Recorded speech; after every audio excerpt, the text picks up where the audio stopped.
Assalamualaikum warahmatullahi wabarakatuh. Alhamdulillahirabbil alamin. Wassalatu wassalamu ala asrafil anbiya wal mursalin wa ala alihi wa sahbihi rasulillahi ajmain. Amma ba'du.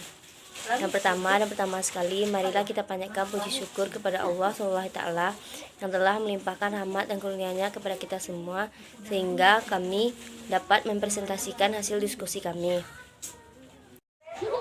Tidak lupa pula kita hadiahkan salawat berserta salam kepada arwah junjungan alam, yakninya Nabi besar Muhammad Sallallahu Alaihi Wasallam.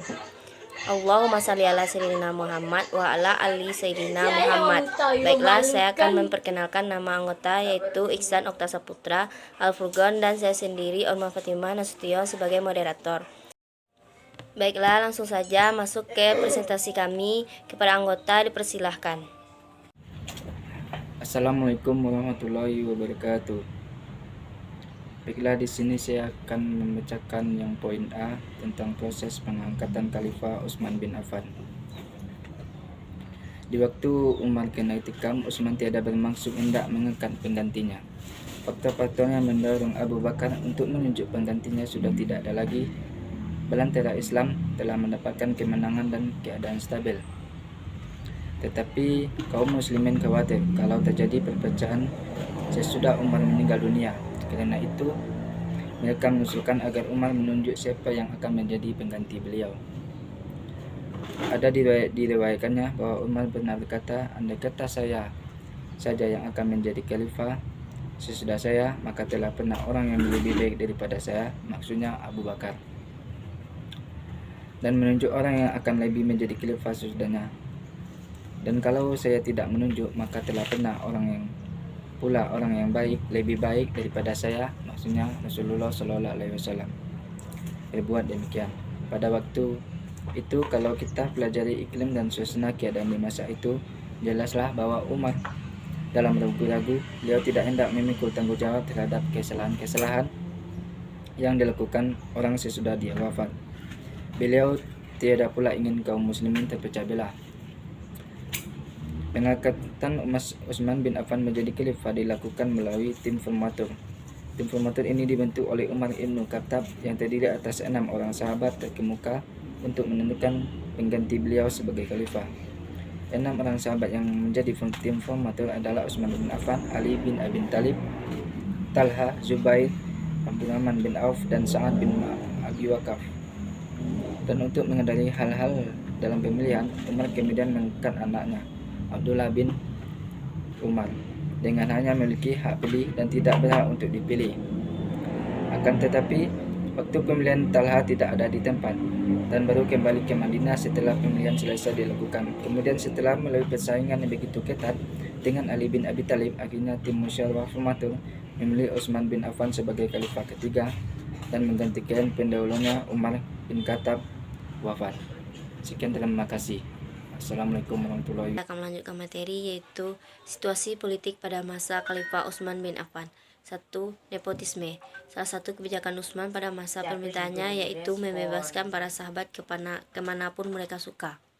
Saat itulah para sahabat mulai terpikat untuk berbondong-bondong keluar berbagai kawasan baru Islam. Ia juga meninggalkan 1.000 ekor unta di Rabzah dan sejumlah pemberian sedekah sekitar 200.000 dinar untuk berhadis, Khaybar, dan Wadil Qur'a. Beliau tidak ragu-ragu untuk berangkat ke Syam ketika mendengar berita tentang kemewahan yang luar biasa, pendirian istana-istana, gedung-gedung, rumah-rumah, dan kebun-kebun yang dimiliki serta dinikmati oleh para amir di bawah pimpinan Muawiyah dan beberapa sahabat lain yang menurut pendapat Abu Dzar tidak diciptakan untuk kesenangan dan kenikmatan dunia yang fana. Ia cukup menulis kepada khalifah sepucuk surat yang berbunyi, Abu Dzar telah merusak orang-orang di Syam, maka datanglah balasan khalifah dengan segera kepadanya. Kirimkanlah dia kepadaku. Abu Dzar kembali ke Madinah dan berlangsung percakapan antara dia dan khalifah di mana masing-masing tidak menerima pandangan yang berbeda. Yang lain berkata bahwa Abu Dzar sendiri yang meminta kepada khalifah agar mengizinkannya keluar menuju Rabzah, di mana ia menghabiskan sisa hari-hari di situ walaupun berbeda pendapat dengan khalifah. Namun Abu Dzar tetap sangat menghormati khalifah tanpa ada niat mau melakukan pemberontakan. Segala keputusan khalifah ia taati. Bersama kedua orang tuanya pula, Ammar diberitahu Rasulullah SAW tentang kabar gembira yang cemerlang ketika mereka sedang mengalami siksaan, yaitu bersabarlah keluarga Yasir, karena tempat kalian kelak adalah surga. Telah kita lihat khalifah tidak melupakan Ammar ketika ia memilih di antara sahabat-sahabat utama untuk membentuk panitia pencari fakta. 2. Pemberontakan. Sebab-sebab terjadinya pemberontakan yang berakhir dengan terbunuhnya Khalifah Utsman dapat diteliti dari beberapa segi. Pertama, bahwa di tengah-tengah masyarakat terdapat sejumlah kelompok yang memeluk Islam tidak dengan sepenuh kesadaran, tetapi melainkan untuk kepentingan tertentu seperti Abdullah bin Sabah, orang Yaman yang semulanya pemeluk agama Yahudi. Mereka ini menyebarkan hasutan terhadap Utsman. Keberhasilan propaganda jahat Abdullah bin Sabah membuat jumlah kekuatan pemberontakan bertambah banyak. Pembunuhan yang bermotif politik atas diri Khalifah Utsman membawa dampak yang panjang terhadap sejarah Islam sesudahnya. Baiklah, hanya itu yang dapat saya sampaikan. Terlebih dan kurang mohon maaf. Assalamualaikum warahmatullahi wabarakatuh. Perkenalkan, nama saya Iksan Okta Saputra dengan NIM 1221063. Baiklah, saya akan menjelaskan tentang peradaban Islam pada masa Utsman bin Affan.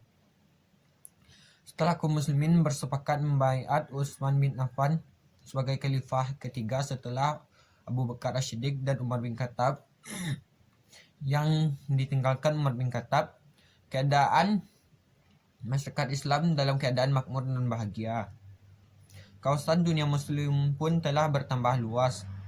Khalifah Umar berhasil menciptakan stabilitas sosial politik di dalam negeri, sehingga ia mendapatkan perhatiannya untuk memperluas wilayah Islam. Dan ketika Utsman menjadi khalifah, ia meneruskan sebagian besar garis politik Umar. Ia melakukan berbagai ekspedisi untuk mendapatkan wilayah-wilayah baru. Perluasan itu memunculkan situasi sosial yang tidak pernah terjadi sebelumnya. Banyak hal baru yang harus diantisipasi oleh penguasa muslim untuk menyatukan umat yang terdiri atas berbagai suku dan bangsa. Satu hal yang muncul akibat perluasan wilayah Islam adalah munculnya berbagai peradaban qiraah Al-Quran. Itu karena setiap daerah memiliki dialek bahasa sendiri. Diketahui ada beberapa orang Islam mengikuti qiraah sahabat terkemuka. Sebagaimana diketahui, bacaan Al-Quran di mana Rasulullah dan dua khalifah sebelumnya tidak menimbulkan permasalahan karena para sahabat biasanya mencari rujukan yang pasti mengenai bacaan tersebut. Namun seiring perubahan zaman dan perbedaan latar belakang sosial budaya masyarakat Islam, persoalan itu menyalahkan kelompok lain karena perbedaan gaya dan qiraah Al-Quran. Bahkan mereka mendustakan, menyalahkan, bahkan mengkafirkan. Kenyataan itu mendorong Utsman untuk berijtihad, melakukan sesuatu yang benar-benar baru. Pada akhir 24 Hijriah, Utsman mengumumkan para sahabat, 4 orang diantaranya mereka menyusun mushaf yang akan menjadi rujukan umat Islam.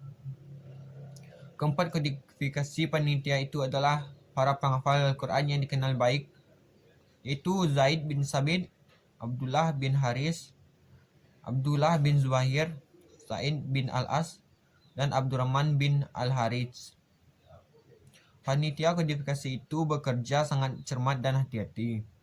Mereka mengimpun berbagai qiraah yang ada kodifikasi itu, yang tersusun rapi dan sistematis.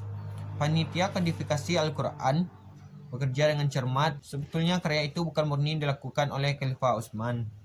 Mushaf itu pun tuntas disusun dan yang berbeda dari mushaf lainnya.